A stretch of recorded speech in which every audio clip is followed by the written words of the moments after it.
Conselheiros, boa tarde. Continuidade à nossa sessão do dia 12 de maio, com a presença da ilustre procuradora fazendo os acompanhamentos, na parte da tarde, da primeira turma da Câmara Superior de Recursos Fiscais. Vamos para o processo que ficou faltando da sessão anterior, da parte da manhã, do item 52 da pauta, já que acabaram os acompanhamentos e sustentações orais, de relatoria do conselheiro Matosinho, processo recorrente, Fundação de Apoio à Tecnologia e Ciência, interessado Fazenda Nacional. Item 52, conselheiro Matosinho, quando estiver pronto, pode iniciar. Presidente, de novo, desculpa interromper, mas está como somos 11 para mim aqui. Então, só como quando a gente fala vira 10, de repente... É só apertar aqui que sai. Você aperta ali... Mas eu olhei novamente aqui os participantes, estamos em 10. Tá certo. Pode ir, conselheiro Matosinho. Ok. O voto está lá na pasta, né? Acho que todos já tiveram acesso. Eu vou fazer um relatório bem resumido, está destacado em amarelo aqui os principais pontos que eu vou destacar, porque no voto eu vou discutir o conhecimento e depois, se for o caso, o mérito, e lá vão estar discutidos bem detalhadamente todos esses pontos que eu trago no relatório. Então, o recurso do contribuinte, né? Destacando aqui da emenda apenas a matéria que veio para nosso conhecimento, especial esse item, juros e multas isolados, falta de retenção e pagamento de imposto de renda na fonte sobre bolsas. Aqui o ponto destacado, grifado, as bolsas de estudos não eram isentas, porque demonstrado pela fiscalização que configuravam contraprestação por serviços prestados, ou ainda produziam, configuravam contraprestação de serviços, não, produziam resultados econômicos, quer para o doador direto, a fundação, quer para o doador indireto, financiador de recursos, tomador de serviços contratados à fundação. A discussão dos autos decorre de ato declaratório de suspensão da isenção tributária da contribuinte, hora recorrente, e do consequente lançamento dos tributos apurados por meio dos autos de infração, RPJ, contribuição, PIS, COFINS e IR-fonte. E multas e juros isolados por falta de retenção de IR-fonte, sendo também imputada a responsabilidade solidária às pessoas arroladas nos termos de sujeição passiva. A Fazenda cientificada interpôs embargos que não foram admitidos. O contribuinte também tomou ciência e interpôs o recurso especial, que foi parcialmente admitido. O ponto que restou admitido refere-se à falta de retenção do IR-fonte sobre bolsas concedidas pela FATEC em face do não reconhecimento da isenção pelo fisco. Destaques em amarelo aqui, a Bolsa de Pesquisa, Ensino e Extensão, concedida pela FATEC a servidores da Universidade Federal de Santa Maria, nos termos da Lei 8958, são isentas de imposto de renda, como firmou o entendimento da segunda turma da primeira Câmara em 2 julgados em anexo, que são os paradigmas, né? 2102 dessa turma, então dois paradigmas. Vê-se claramente que o entendimento da segunda turma ordinária da primeira Câmara do CARF é no sentido que a isenção das bolsas de ensino, pesquisa e extensão concedidas pela FATEC e por outras fundações de apoio equiparam-se às concedidas pelo CNPq. O despacho, então, entendeu que ficou caracterizada a divergência. Destacar aqui só o final. Portanto, trata-se efetivamente de situação fática substancialmente idêntica, não se podendo negar, no caso, a existência da efetiva divergência entre os julgados. Isso porque, enquanto os paradigmas entendem que as bolsas pagas pela FATEC são isentas do imposto de renda, não devendo ficar sujeitos, portanto, à retenção do imposto pela FATEC, e, consequentemente, não sendo cabíveis juros e multas de mora sobre a falta de retenção, o acórdão recorrido manifesta entendimento diametralmente oposto, mantendo a incidência dos juros e multas sobre a falta de retenção das bolsas da FATEC. As únicas bolsas pagas pela FATEC, com relação às quais o acórdão recorrido exonerou a incidência dos juros de mora isolados, foram aquelas que os beneficiários haviam obtido sentença judicial com trânsito em julgado a elas favorável, ou seja, tal desoneração não decorreu de alguma circunstância fática substancial relativa a essas bolsas.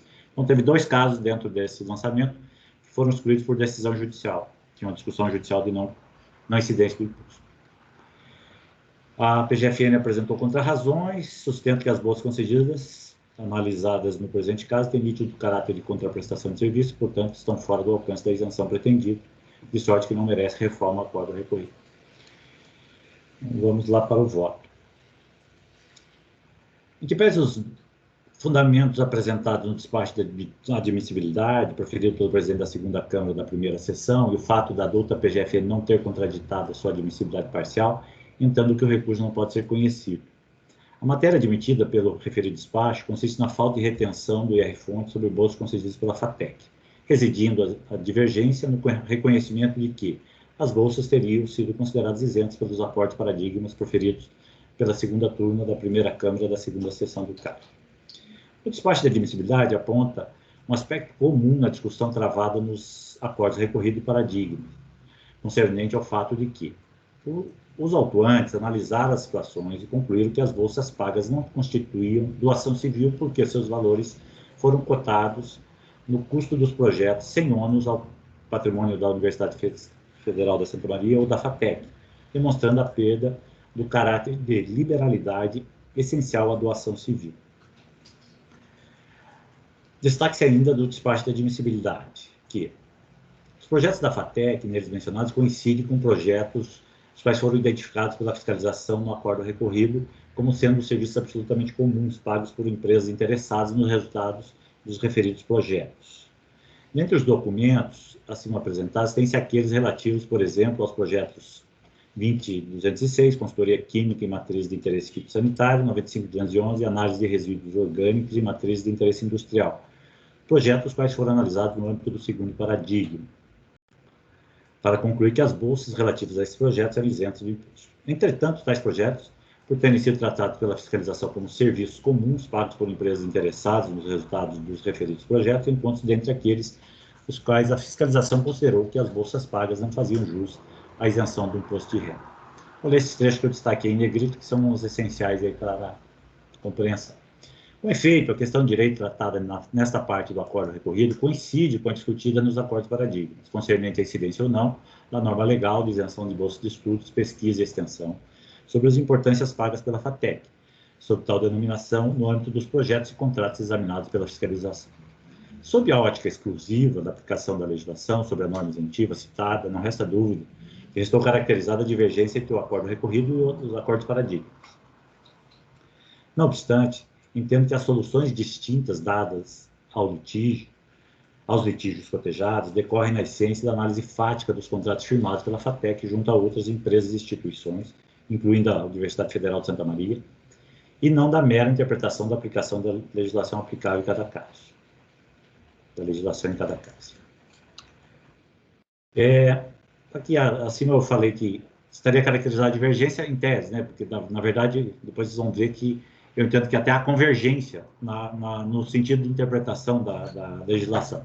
Mas vamos dizer, a discussão em tese seria comum, seria mais isso, não que a divergência estivesse caracterizada efetivamente. Se não, vejamos. O relator do acordo recorrido adotou análise e fundamentos do acordo de primeira instância como suas razões de decidir, como se extrai do excerto do voto abaixo transcrito. Também destaquei alguns pontos. Há que se definir, portanto, em que circunstância uma bolsa é tributável ou não. As bolsas, mesmo as de estudo e pesquisa, são, em regra, tributáveis. Ele destaca a legislação. As condições que determinam a não tributação das bolsas de pesquisas, ou seja, a exceção à regra, consta, por sua vez, do artigo 39 do RIO.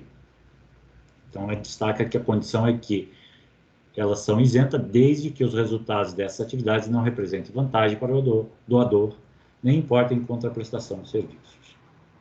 Ou seja, para que uma bolsa seja isenta, é necessário o cumprimento cumulativo de 3 condições. A bolsa deve ser caracterizada como doação, a bolsa deve ser recebida exclusivamente para proceder a estudos, pesquisa, extensão e inovação, e os resultados das atividades não podem representar vantagens para o doador, nem importar contraprestação de serviço. O relator, então, por concordar, transcreveu a seguir a síntese feita pela DRJ da acusação fiscal, adotando como razão de decidir. Eu destaco alguns trechos. Isso do acordo da DRJ citado como fundamento do voto recorrido. Os autuantes analisaram as situações e concluíram que as bolsas pagas não constituíam doação civil porque seus valores foram cotados nos custos dos projetos, sem ônus ao patrimônio da Universidade Federal de Santa Maria ou da FATEC, demonstrando a perda do caráter de liberalidade essencial à doação civil. Os projetos não cumpriam condição para o gozo do benefício fiscal, ou porque representavam pagamentos de contraprestação por serviços prestados, ou porque produziam resultados econômicos, quer para o doador direto, fundação, quer para o doador indireto, financiador dos recursos tomados do serviço, tomador de serviços. O processo contempla partes ou integralidade textual de quase todos os contratos vinculados aos projetos listados no anexo 30. Verifique-se invariavelmente que a FATEC se obriga à prestação de serviços necessários para a execução, ou simplesmente a execução de serviços. Ora, isso demonstra a exigência de contraprestação a cargo da Fundação, que utiliza servidor da Universidade Federal de Santa Maria para a execução de serviços a ser adimplido, ou ainda terceiriza, descaracterizando o caráter de liberalidade de qualquer bolsa vinculada. A fiscalização faz uma análise mais detida sobre o projeto 95.934, referente à criação de centros de educação superior Norte, Universidade de Santa Maria, cujas considerações também são válidas para o projeto 95.955, já que ambos previam a construção de unidades administrativas e laboratórios, aquisição de imobiliário, equipamentos, materiais permanentes e implementação de bibliotecas. A execução do plano de aplicação dos projetos explicita evidente caráter contraprestacional. Não há objetivo de produzir estudo, pesquisa, extensão e inovação, mas mera administração e execução de obras. Outros projetos, como o 81.410, 95.355, vinculados a contratos em que houve financiamento de empresas de engenharia civil, indústrias alimentícias, interessadas na prestação de serviços de consultoria e geotecnia. Aqui há forte conteúdo contraprestacional, como leis econômicos ao financiador. Com as mesmas características, destaque dos projetos 2076, 95.516, 95.809 e 95.815. Os projetos 95.355, 357, 801 e 819 fazem constar em seus contratos que a fonte de recursos seria resultante da arrecadação que a FATEC faria diretamente de clientes ou de inscrições realizadas. Mais uma vez, a evidência de retributividade. Concluo que a fiscalização reuniu elementos suficientes de prova que as bolsas relacionadas pela fiscalização nos anexos 30 a 32 deveriam ter sofrido a retenção do imposto de renda na fonte, motivo pelo qual está correto o lançamento efetuado pelo fisco, que no caso exigiu da FATEC tão somente os juros e multas isolados decorrentes da falta de retenção. Então, isso aí era destaque do voto que transcrevia a decisão da DRJ. O primeiro acordo paradigma, 2102.002.200, que é utilizado para fundamentar a razão de decidir do segundo, o 02.513, também empreende uma análise da legislação aplicável à isenção de bolsas de estudo e pesquisa, e, em seguida, parte para a análise casuística dos projetos que ensejaram o seu pagamento ao beneficiário, autuado naquele caso. Então, aqui, essas decisões da 2102 são das pessoas físicas beneficiárias, certo? Os trechos abaixo transcritos permitem tal constatação. Permitem, né? Na leitura da legislação, aprende claramente que as bolsas de ensino, pesquisa e extensão são isentas do imposto de renda, desde que os resultados não representem vantagem para o doador e nem importe contraprestação de serviço. A moldura legal permite vê-las como doação civil, isentas de imposto de renda, desde que, no caso de pesquisa, por exemplo, não se trate de mera encomenda por parte de um particular, por intermédio da fundação com a apropriação do resultado final pelo particular de modo exclusivista. Estou lendo os trechos que eu destaquei com mais relevância. Agora se passa a análise casuística das bolsas de pesquisa que culminaram as pertences omissões. O projeto 8.14.30, desenvolvimento de ações para implementação de outorga do uso de água da bacia do Rio Santa Maria, foi concretizado a partir do convênio entre os órgãos do governo do Estado do Rio Grande do Sul, Universidade Federal de Santa Maria e a FATEC, com o fito de desenvolver estudos técnicos que permitissem a implantação de um regime de outorga para o uso da água na bacia do Rio Santa Maria, com utilização de recursos humanos da Universidade Federal de Santa Maria. Claramente se vê que o projeto acima se enquadra dentro das atividades de extensão e pesquisa da UFSE. Os valores pagos pela FATEC ao recorrente devem ser encarados como doação com encargo, este em decorrência da execução do projeto ser desenvolvido pelos servidores da Universidade Federal de Santa Maria, sendo que o doador FATEC não teve qualquer benefício com a execução do projeto. Veja-se que a bolsa concedida pela FATEC ao recorrente é voltada a um projeto específico. Claramente, a bolsa concedida deve ser encarada como doação, recebida exclusivamente para proceder estudos de extensão e pesquisa, e cujo resultado não representa vantagem para o doador, FATEC. Aí, mais adiante, por tudo, os valores recebidos no bojo do projeto 81430 devem ser encarados como doação para fins de pesquisa e extensão, estando fora do âmbito da incidência do imposto de renda. No tocante aos projetos 95214, determinação de parâmetros fisioquímicos, macroelementos, traço com amostra de interesse industrial e ambiental, e 95225, igualmente se vê que a bolsa concedida pela FATEC ao recorrente é específica e exclusiva para desenvolvimento do projeto, não estando demonstrado que a FATEC doadora tenha se beneficiado diretamente do resultado da pesquisa ou que terceiros financiadores, ou mesmo a Universidade Federal de Santa Maria, tenham, de alguma maneira, se apropriado de forma exclusiva do objeto pesquisado. Não havendo qualquer prova que os objetos alcançados tenham sido apropriados de forma exclusiva por eventuais financiadores privados ou públicos. Li aqui apenas trechos mais relevantes, onde se nota uma análise dos projetos, uma análise de prova ou ausência dela e a conclusão do acordo. O acordo paradigma 2513 também analisou projetos específicos nos quais foram pagos bolsas dos beneficiários. Então, aqui são descritos inicialmente os projetos 20206, 95201 e 95211. O primeiro projeto trata-se de prestação de serviço da FATEC para empresas contratantes com interesse em consultoria na área de resíduos agroquímicos. O segundo e o terceiro foram intermediados pela Universidade Federal de Santa Maria e mantém a mesma natureza do projeto anterior, reproduzindo seus objetivos, objeto e objetivos, justificativa e resultados esperados, sendo mantido por recursos financeiros arrecadados pela contratada, proveniente do repasse dos clientes.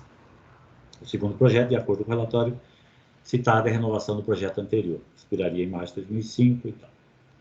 Em que pese os projetos mencionados não serem os mesmos examinados no acordo paradigma, o colegiado aplicou-lhes o mesmo entendimento como se colhe do voto vencedor. Aí ele se reporta, então, à decisão, aquela outra que nós lemos alguns trechos, e adota as razões os fundamentos dela e dá provimento. Aqui, nesse caso, o relator aqui o relator votava num sentido e teve o voto vencedor do outro, que era o mesmo relator do outro acordo. Como se vê, os acordos paradigmas também cuidaram de analisar a isenção relativa ao pagamento de bolsas concedido no âmbito de projetos específicos. Embora o despacho de admissibilidade tenha registrado que os projetos da FATEC mencionados nos paradigmas coincidem com os projetos identificados pela fiscalização no acordo recorrido, verifica-se que tais projetos não compõem o rol contido no artigo 30 do relatório de fiscalização. Fiz questão aqui de copiar a imagem aqui do anexo 30, onde estão relacionados os projetos sobre os quais incidiu o IR-fonte na distribuição das bolsas. A descrição, âmbito, objetivos, justificativos e clientela dos 696 projetos da FATEC, nos quais se inclui os acima identificados pelo pagamento irregular de bolsas.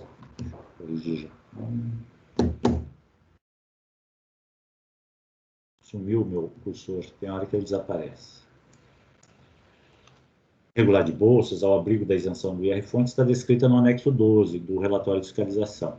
Aqui eu citei folhas que eram muito longas. Aqui nesses anexos, das folhas 3044 e 3090, vocês podem verificar, a fiscalização coloca todos os projetos executados. Desses, ela selecionou os que ela considerou estavam pagando bolsas sem caráter isento. O conteúdo dos projetos realizados pela FATEC foram exaustivamente analisados pela fiscalização no subitem 3.3 a 3.12, folhas tais, e no tocante à incidência do IR-fonte, ensejador da multa, e dos juros, ora discutido, sobre as bolsas pagas em seu bojo, no subitem 4.5 do mesmo relatório fiscal. Se existe alguma similaridade fática entre os projetos nos quais foram pagas as bolsas analisadas nos acordos paradigmas, com alguns dos projetos indicados nesses autos, esta não foi demonstrada especificamente pela recorrente, sendo certo que muitos deles são bastante distintos, seja no objeto, seja pela clientela, como se vê na descrição das planilhas acima e no voto do acordo recorrido. De start, resta claro, a meu ver, que não é possível transpor as conclusões dos acordos paradigmas às situações examinadas no acordo recorrido, sem uma análise fática de cada um dos projetos que derem origem aos pagamentos efetuados a título de bolsas de estudo e pesquisa, considerados como tributáveis dos presentes autos. Assim, ante a inexistência de absoluta identidade fática entre as situações examinadas nos acordos, a análise da aplicação da referida isenção prevista na legislação seria tão somente em tese, posto que é inviável estender a todos eles a mesma conclusão, sem que seja revolvido todo o conjunto fático probatório de cada projeto que embasou a autuação, com vista a determinar o seu alcance. Desta feita, entendo que não restou configurado o alegado sítio jurisprudencial na medida em que o complexo fático probatório discutido no acordo recorrido é muito mais amplo que o discutido nos acordos paradigmas, o que impede a constatação da necessária similitude fática de forma a possibilitar, ao exame do mérito, estender as conclusões sobre a aplicação da legislação discutida de um acordo para outro. Assim, não restariam preenchidos, a meu ver, os requisitos previstos no artigo 67 do anexo 2 do regimento. Sim, voto no sentido de não conhecer do recurso especial. Como voto no conhecimento. Se ela quiser submeter essa... Vou votar o conhecimento. A conselheira Edeli. Eu preciso de algum esclarecimento, se esse anexo 30 poderia me demover da minha impressão inicial, Matosinho. Aqui no segundo paradigma, é dito aqui no começo da página 15, como informou a auditoria, o primeiro projeto trata-se de prestação de serviços da FATEC para as empresas contratantes, com interesse em consultoria na área de resíduos agroquímicos. E essa circunstância está me parecendo bem semelhante à do recorrido, em que também houve em que se justificou nessa contraprestação, né, porque havia como é que se disse aqui?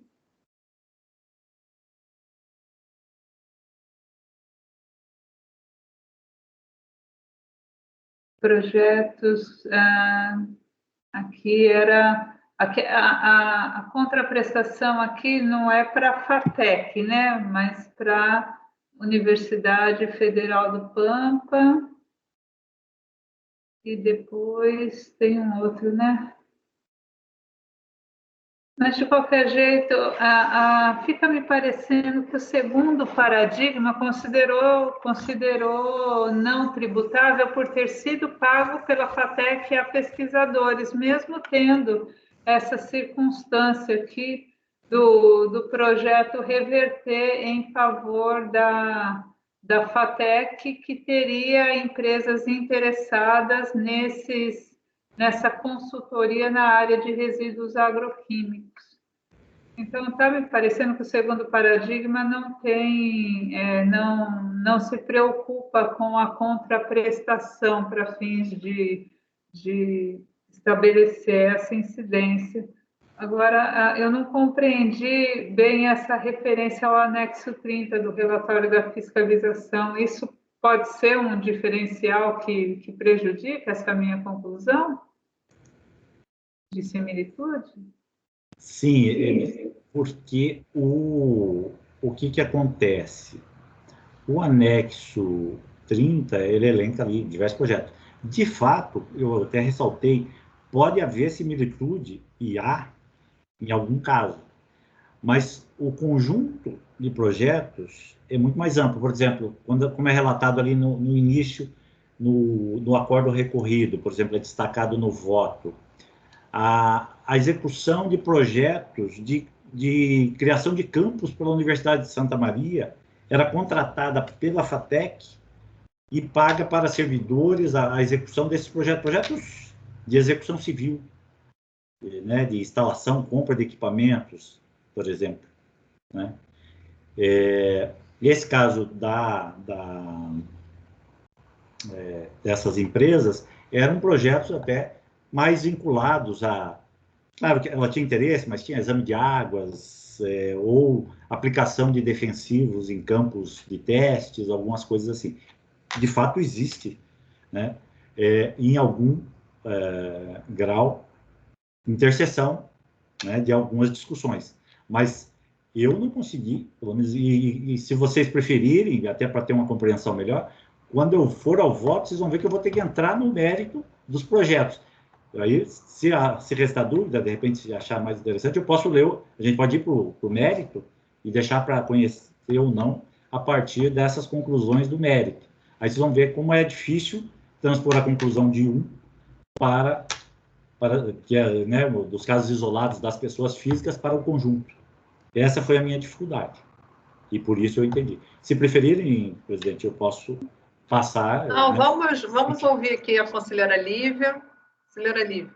Depois a conselheira Edeli. O que parece é que a proposta do recorrente, ele traz paradigmas que analisaram contratos semelhantes, que eu não digo que são idênticos e não são, né, pelo anexo 30 lá que é colocado, mas que são bem semelhantes nos todos os casos. E deve ser mesmo, porque deve ser uma coisa meio padrão que eles fazem, né? E a proposta dele seria analisar exatamente o nível de benefício que a pessoa que financia a FATEC tem que ter para isso ser considerado contraprestação. Ela quer discutir isso, que aparentemente no paradigma esse nível de benefício foi considerado só indireto, no segundo principalmente, né? E por isso não se entendeu como prestação de serviço, e no recorrido se entendeu que mesmo esse indireto seria entendido como contraprestação. E para analisar isso, a gente precisa ir nos fatos mesmo, mas é como quando a gente analisa aqui ágil também, né? A gente admite ágil com base em uma divergência ali entre não identidade exatamente dos mesmos fatos, porque nunca vai acontecer, mas e que a gente realmente tem que entrar no fato para entender, para conhecer e para entender o paradigma e o recorrido e para decidir depois. Acho que o fato da gente ter que entrar nos contratos é só porque parece que a proposta dele é exatamente, olha, pode ter algum nível de benefício, mas não necessariamente é uma contraprestação que vai afetar. Então, eu entendi isso principalmente com o segundo paradigma, porque parece que os contratos são bem semelhantes, né, ao que foi decidido nos autos.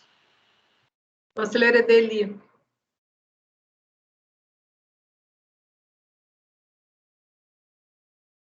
Não, a ponderação do Matosinho esclareceu para mim. E não é essa a pretensão da contribuinte no recurso especial, não é essa que eu vejo, conselheira Lívia. Ele coloca, ele quer a isenção, apenas que a isenção seja reconhecida, porque quem paga é a FATEC e quem recebe é um pesquisador. É essa a correlação que ele estabelece no recurso especial. Só que aí ele peca ao transcrever aqui do segundo paradigma essa afirmação, talvez até interesse aí para a sua distinção, Matosinho. Acho que não foi... Ele menciona aqui como fundamento de decidir o segundo paradigma, cadê?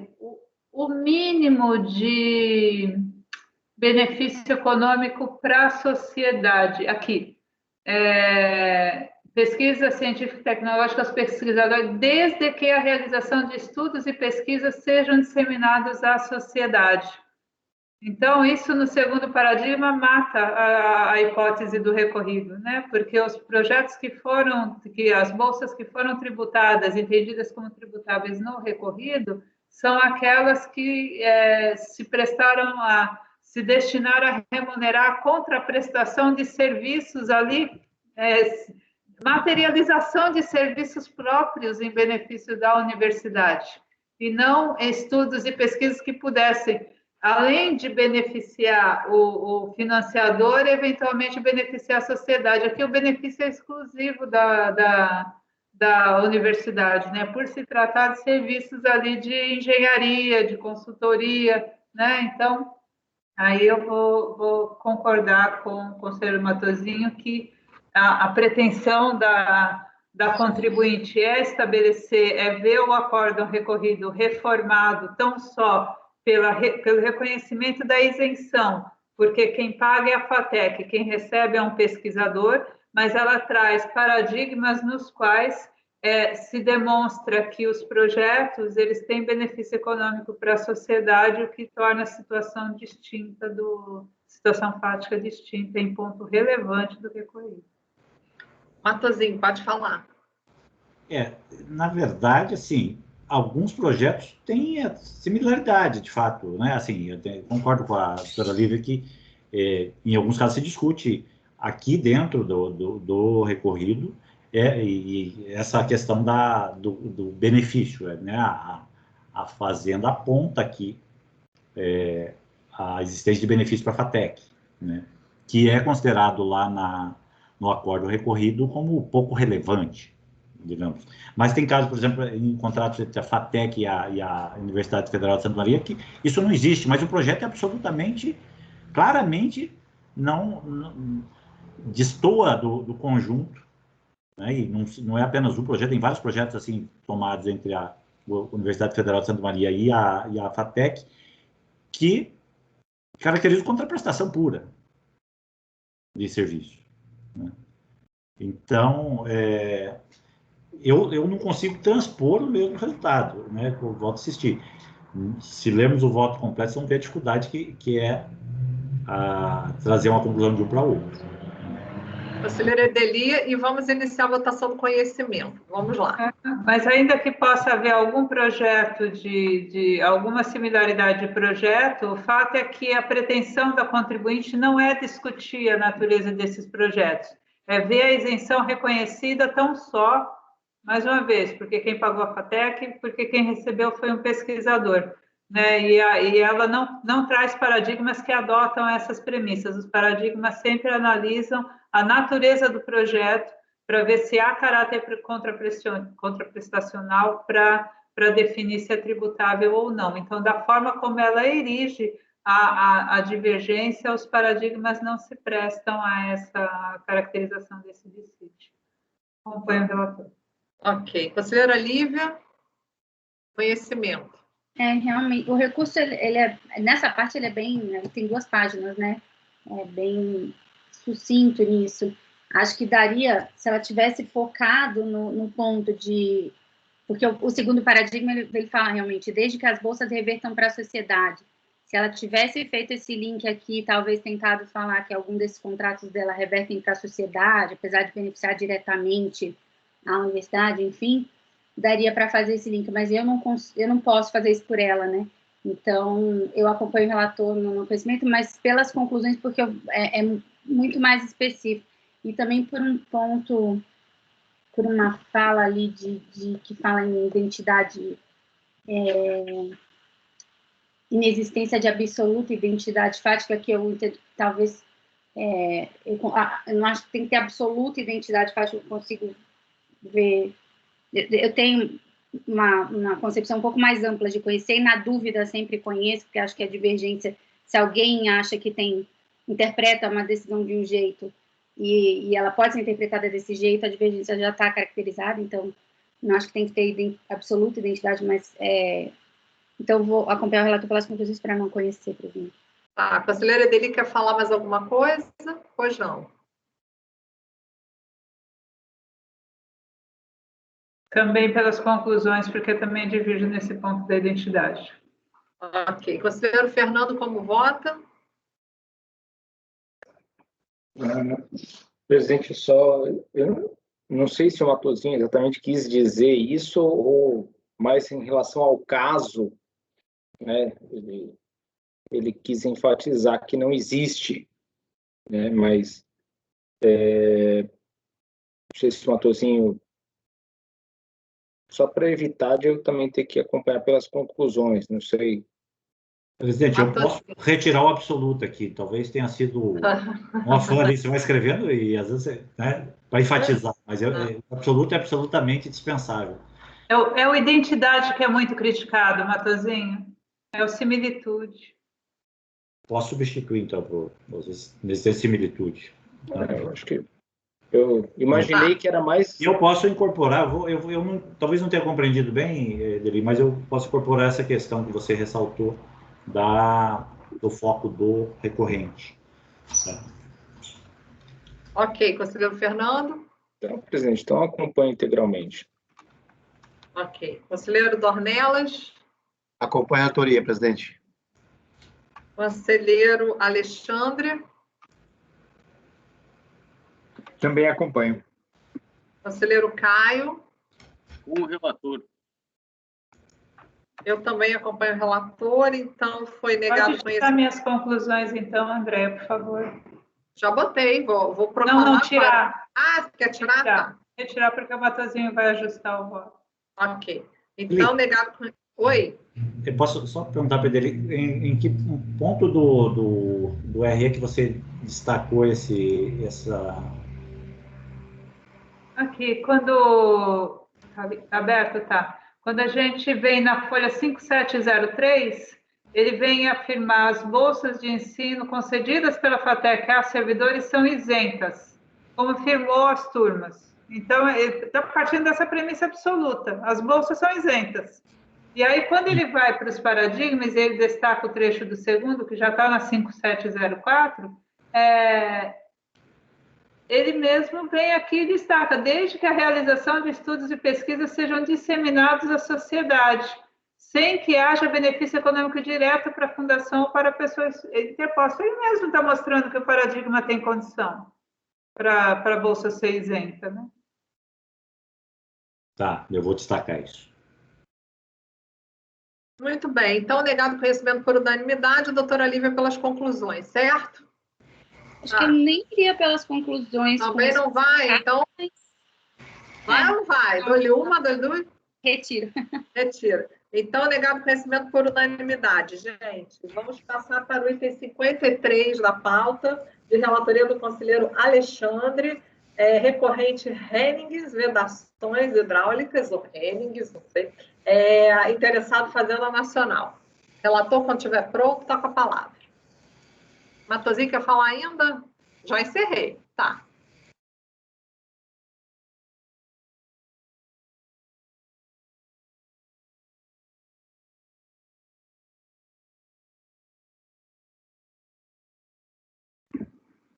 Perfeito, presidente.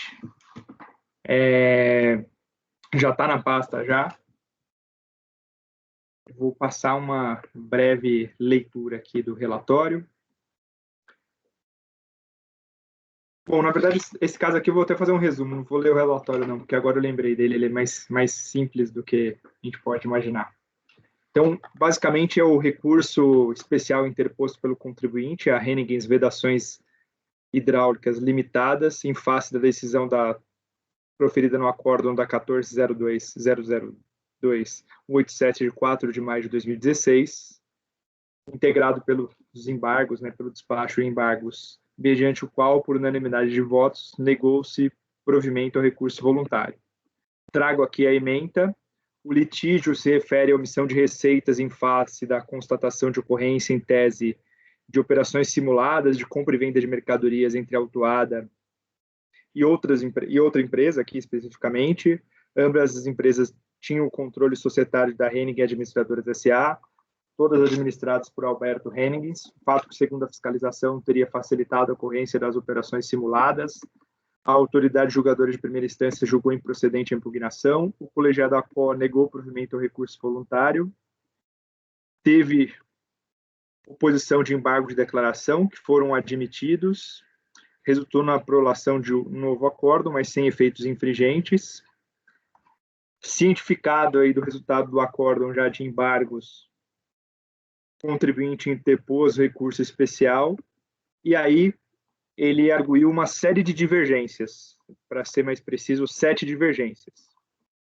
Numa análise inicial, a presidência da 4ª Câmara inadmitiu o recurso especial nos seguintes termos: então, não houve demonstração objetiva de nenhuma das 7 divergências, mas, em face do despacho que negou o segmento ao recurso especial, o contribuinte apresentou o competente agravo de instrumento, interposto ali em julho de 2017, e, nesse sentido, a Secretaria da Presidência encaminhou uma proposta de acolhimento parcial do agravo nos seguintes termos.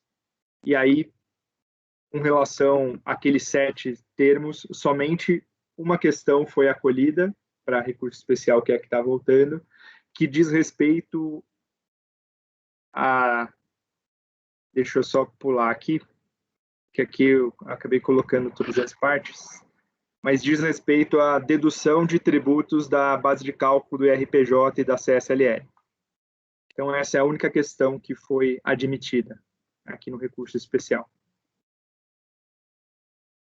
Então, também vou permitir aqui, não vou fazer a leitura de todo o despacho, porque o restante é só negando.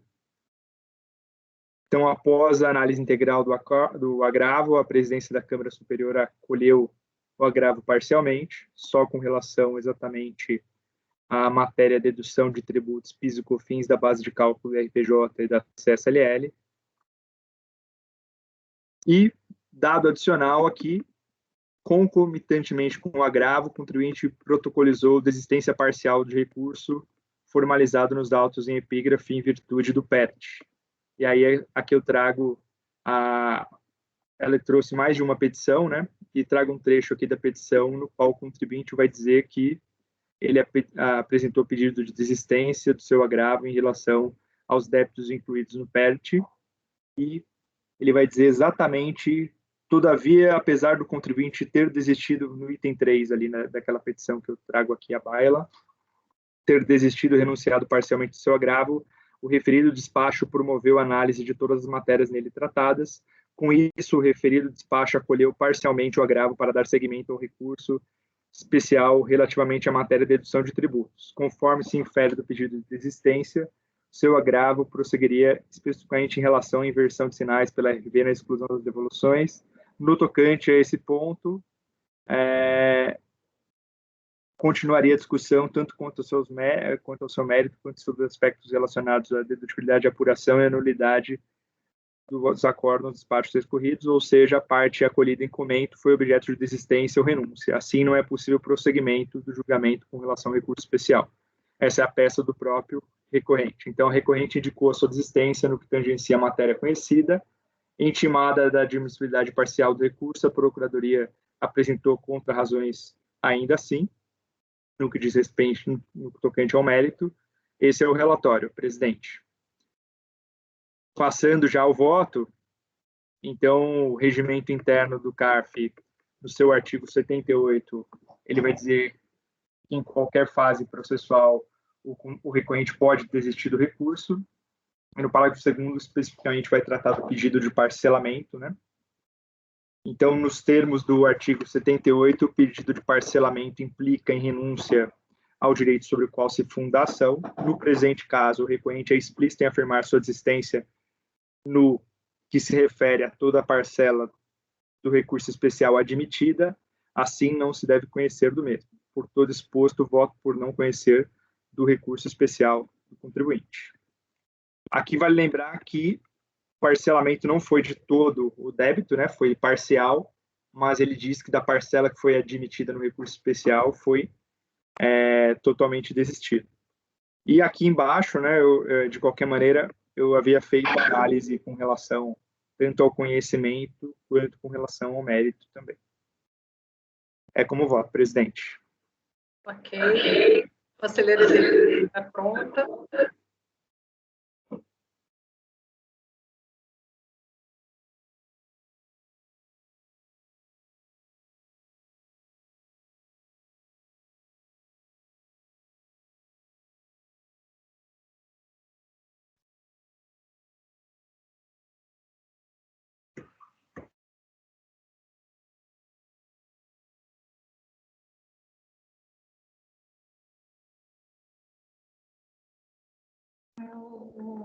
No exame do agravo houve dúvida, né, se ele havia desistido, né? Por isso que optaram por apreciar o agravo, né? Exatamente. Uhum.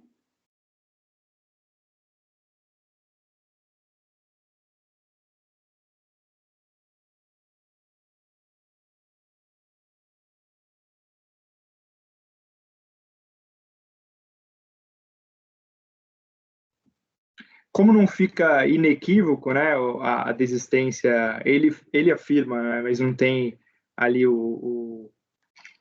a conciliação dos débitos efetivamente. Então, por isso que gera dúvida.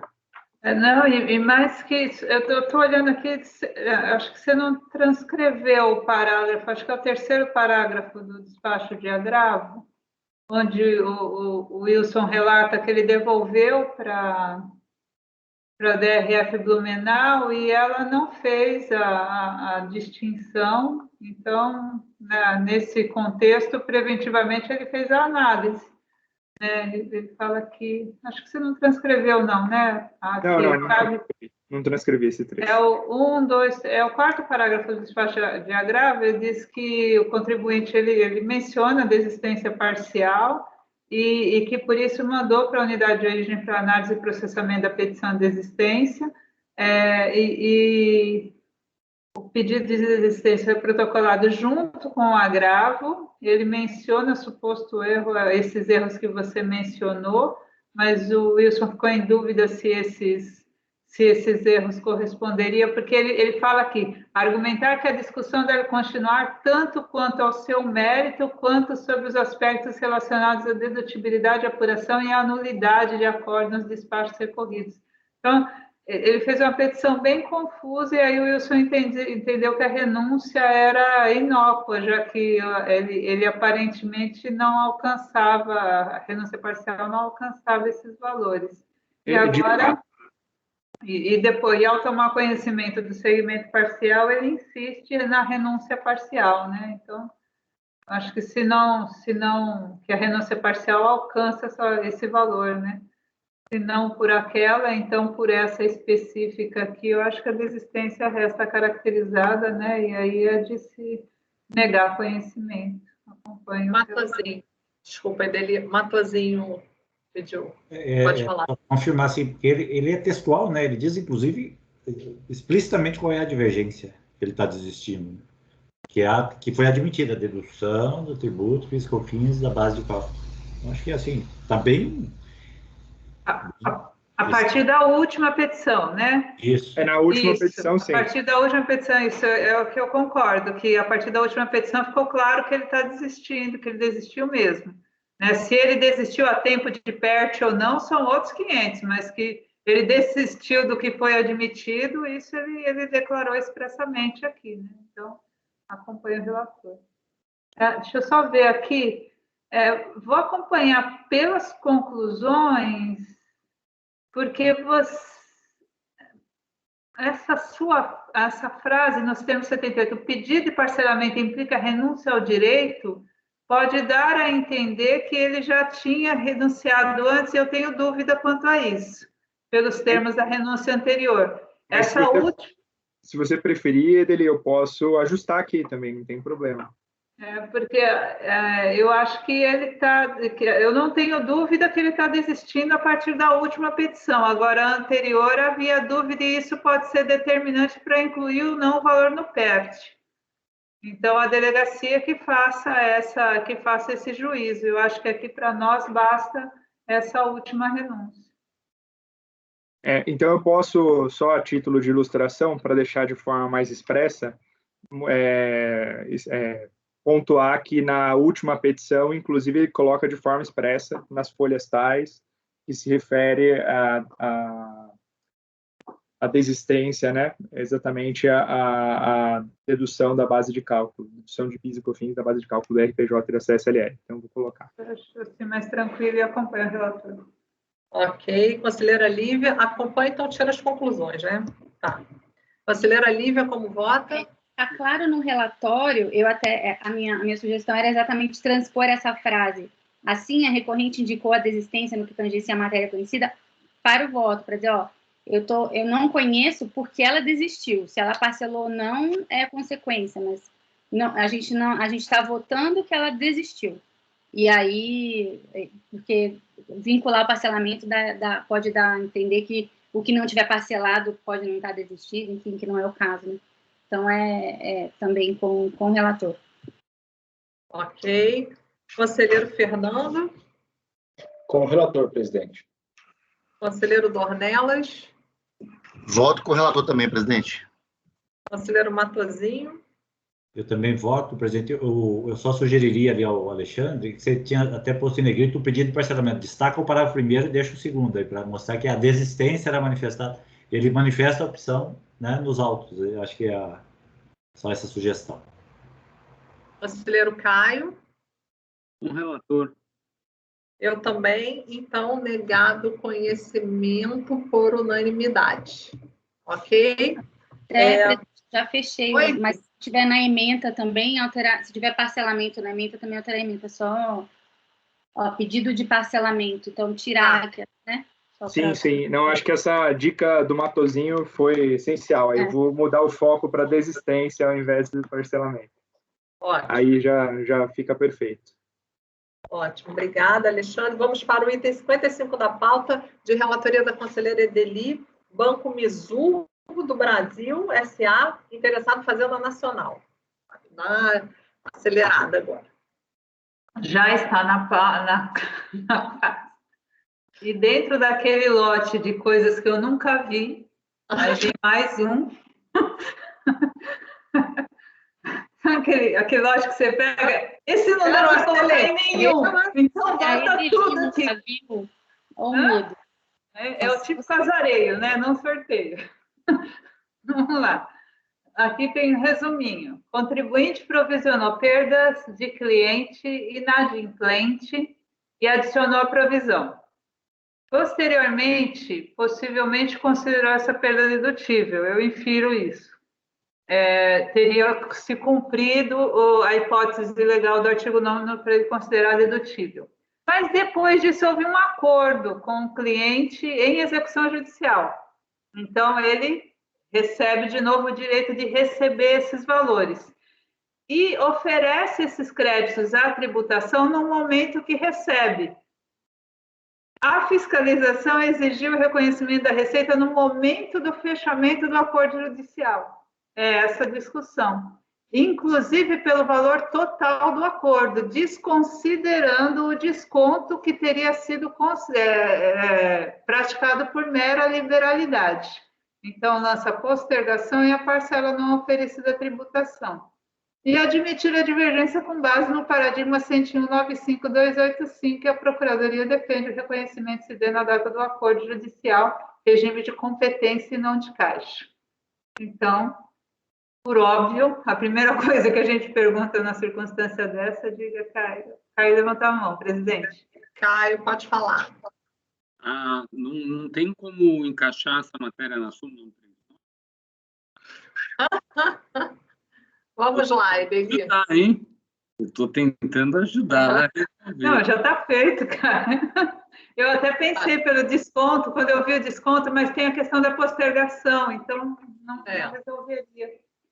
E o que acontece? O recorrido trata do artigo 10, parágrafo 3º da 9.430, que vai reger a recuperação de valores baixados como perda na liquidação de créditos. O paradigma analisa o momento do registro de juros complementares decorrentes de empréstimos externos e a contribuinte demorou para registrar esses juros porque ainda dependeria do acerto de contas de particulares e do reconhecimento da autoridade lá do mercado de capitais. Como essa autorização demorou, houve dúvida quanto a ser efetivamente devido os juros e foi autorizado o regime de caixa. Então, eu reconheço que a contribuinte se esforçou muito para encontrar um paradigma que tratasse de regime de caixa e competência num registro associado a direito creditório. Só que não tem nada a ver com o que com o litígio que está posto aqui. Então, vou ler aqui só os parágrafos de mérito mesmo da admissibilidade. A contribuinte bem demonstra em sua argumentação de mérito o litígio necessário do artigo 10 da 9.430 na hipótese de recuperação de valores baixados com perdas. A partir do parágrafo 3º do artigo 10, a autoridade interpretou que os acordos realizados entre credor e devedor e homologados por sentença judicial para solução de cobrança de créditos, já objeto de perda presumida, isso é o que diz o artigo, gerariam tributação quando da concretização do acordo, momento em que deve ser efetuado o estorno ou a adição ao lucro real, conforme preceitua a norma, discordando expressamente da aplicação do regime de caixa, mesmo em face da resolução 2008-299, que não teria repercussão no âmbito fiscal. Então, teria, inclusive, uma regulação específica para instituições financeiras. Há discordância expressa também em relação ao desconto concedido na renegociação. O paradigma, de seu lado, definiu o momento do registro de juros complementares por empréstimos externos, que se afirmou, então, inclusive, era juros, era despesa, né? Era discussão de regime de caixa em competência para despesa, e não para receita, como é a recuperação de um crédito. Tendo em conta a legislação de regência do regime de capital estrangeiro e remessa de lucros, o primeiro conselho concluiu que a primeira Câmara do primeiro Conselho concluiu que somente a autorização de remessa pelo FIRSE passou a ser possível, somente com ela foi possível o lançamento dos juros complementares reconhecidos como válidos. A própria contabilidade não pode registrar fato que não corresponde à realidade vivida pelo contribuinte, devendo aguardar a expectativa de pagar os juros complementares em efetivo reconhecimento da ordem pública a fazê-lo com autorização do FIRSE. Não sei como é que vocês leem FIRSE, mas aqui em Campinas, em Indaiatuba, é FIRSE. Veja-se, inclusive, que a aplicação do regime de caixa como mais adequado que o de competência, no caso do paradigma, tem em conta o fato de que, com a autorização do Bacen, o contrato foi cumprido e as obrigações extintas, permitindo a conclusão de que, no período anterior à manifestação definitiva da credora externa e antes do pronunciamento do FIRSE e autorizando a operação pactuada, não havia condições e possibilidade de serem mensuradas efetivamente as devidas. Não se verificou, no caso, retardo entre a autorização e o pagamento para colocar em dúvida até mesmo a aplicação do regime de caixa. O paradigma, ao final, invoca a inexistência de certeza para mensurar a despesa e, assim, dispensar os juros no regime de competência. A contribuinte também destaca a incerteza quanto ao recebimento da proposta para defender a aplicação do regime de caixa. Contudo, somente esse aspecto reflete alguma semelhança entre os acordos, sua relevância é mínima frente às circunstâncias que, presentes no paradigma, foram determinantes para a decisão, estão ausentes no recorrido, em especial a dependência da obrigação de pagar juros e autorização do órgão regulador, suficiente até mesmo para postergar o registro contábil da obrigação. E, sem contar que o paradigma não adentra a legislação tributária interpretada, então voto pelo não conhecimento, mas decidi o mérito que essa matéria é muito legal. Para vocês é só não conhecimento. Conselheira Lívia, como vota? Então, ele tentou uma incerteza, né? Só que as incertezas aqui são muito diferentes. A do recorrido é com base na própria ação do devedor, né, que deixou de pagar 2 vezes. Então, ele fala, como é que eu posso contabilizar já como despesa uma coisa que ele já me deixou de pagar só porque eu acordei judicialmente, que ele já me deixou de pagar 2 vezes, né? E, no caso do paradigma, é uma certeza regulatória, né, do Banco Central. Eu não sei como a turma do paradigma ia julgar o caso dos autos. Então, realmente, acompanha a relatora integralmente. Ok. Conselheiro Fernando. O presidente também acompanha a relatora. O recorrido, essa incerteza, ela é mais ou menos relativizada porque a lei mais ou menos trata sobre aquele tema. Então, você pode ter uma divergência de interpretação da lei se ele achasse outro caso que também tratasse desse mesmo dispositivo. Então, ele tentou trazer uma outra incerteza de interpretação da lei, que era nossa, para um caso de interpretação do caso concreto. Você tinha uma dúvida no caso concreto em que momento, né? Então, também era bem interessante esse processo mesmo, mas vai ficar para outro se existir, né? Então, não conheço também, presidente. Ok. Conselheiro Dornelas. Com a relatoria. Ok. Conselheiro Matosinho. Acompanha a relatora. Conselheiro Alexandre. Com a relatora também. Conselheiro Caio. Com a relatora. Eu também. Então, negado conhecimento por unanimidade. Patrícia, vamos interromper a gravação, por favor.